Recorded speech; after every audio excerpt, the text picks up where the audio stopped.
เดี๋ยวค่อยจะมาพิสูจน์ให้พวกเจ้าเบิ่งน้ำกันเด้อระหว่างเว็บตรงกับเว็บเอเย่นมันต่างกันจังใดนี่เว็บนี้ก็คือเว็บ UFA VIP ราว77 2เว็บเป็นเว็บจากใต้คอมเมนต์เด้อเดี๋ยวค่อยจะมาพิสูจน์เบิ่งน้ำกันเลยนี่เอาทุนมา200 บาทคือกัน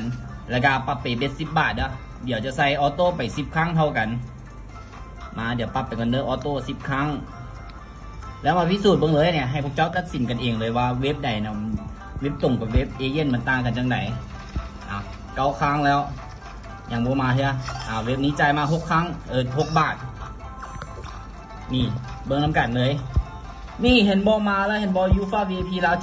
77แป๊บเดียวเห็นบอคูณ10นี่โอ้โหตัวแพงลงอีกนี่2เว็บยังเงียบอยู่เลยเนี่ยนี่จ่ายกระจายน้อยเดียวเบิ่งนี่โอ้โหดอกนี้คูณ10เข้าไปแป๊บเดียวมา 2,500 แล้วเห็นบอให้พวกเจ้าตัดสินกันเอาเองเลยว่าเว็บไหนเนาะควรลิงก์กับเว็บไหนนี่โอ้โหนี่แจกโปรอีกแล้วนี่เบิ้งเอานี่ UFA VIP ราว